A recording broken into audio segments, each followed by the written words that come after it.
Jeff Solomon here from Free Promo Tips with Tim Andrews. Tim, thanks for taking a few minutes to chat. Hey, Jeff. How are you? All right, I always love checking in with you. And tell us a little bit about your take on the state of the industry. Yeah, I think the industry is doing great. You know, we closed last year with the industry up about 5.1%, $21.5 billion in industry sales measured by distributor sales last year, a record. We fully have recovered, of course, from recession that was hit us, 4 or 5 years ago. And what I'm hearing in the first quarter of the year is that things are looking really great. Distributors and suppliers both are telling me things are really robust coming into the first quarter. So that really bodes well for us. You know, the U.S. economy grew at a little less than 2.5%. So our industry grew twice as fast as the overall economy last year. That's a pretty good record. We're rocking. Exactly. From promo products, it's happening. Wow. So what do you see are the challenges, the key challenges that the industry faces? I know there are many, but key challenges. Yeah, I think there's a lot of challenges. I mean, one challenge is that there's a lot of currency fluctuations, and there's a lot of debate about what's going to happen with the Chinese currency, the U.S. dollar. There's some European companies and some Canadian companies that are a little concerned about the entree they thought they had to the U.S. market. So if you're in a Canadian marketplace, the currency situation between the U.S. dollar and the Canadian dollar has been pretty difficult. So there's the currency issue. There's also the continuing issue in China of labor.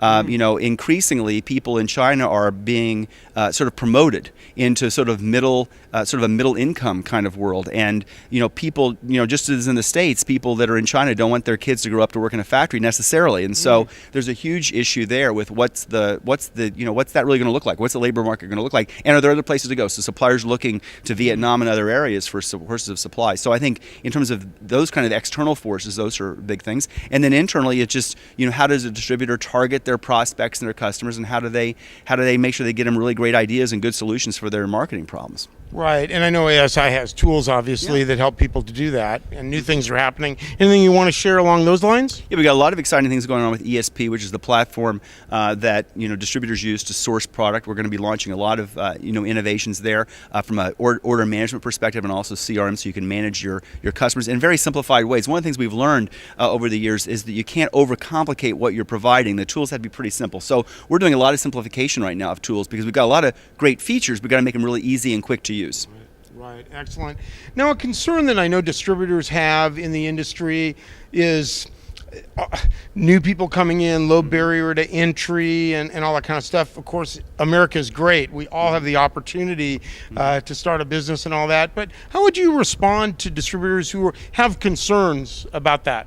Yeah, I think the concern is well founded, I suppose. Except, I'm never afraid of a competitor. I don't think you're afraid of a competitor. So, Bring them on. Yeah, we're constantly looking for people that are well-qualified people to enter the industry who either have been in adjacent markets and have, shown that they can be successful in business, who might want to add promotional products to what they're already selling or want to enter the market. And that's really important. And we're really targeting some audiences. So we're targeting younger people and trying to figure out what can we do in college and universities to explain the entrepreneurial nature of our industry so we can bring some people in that way. And maybe we introduce them to distributors that are looking to hire salespeople or customer service reps or something. And then we're also targeting, non-traditional folks, so people that that might scare people, right? Well, we don't look. Our industry does not look like the world looks, and so we need to have more diversity in the people that are in the distributor network, so they can call on people that are different than the two of us. Let's face it, we're over 50 old guys.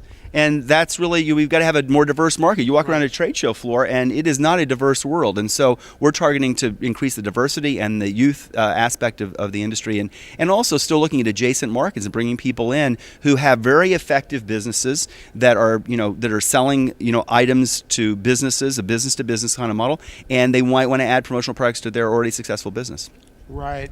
And that, by the way, hasn't changed. Jeff, people have been talking about this for 30 years. I can go back and look at Counselor magazines from 35 years ago, and distributors were concerned that stationery stores were going to take over their business because stationery stores were importing from Taiwan products that were imprinted. So there's nothing new in this conversation, really. Right.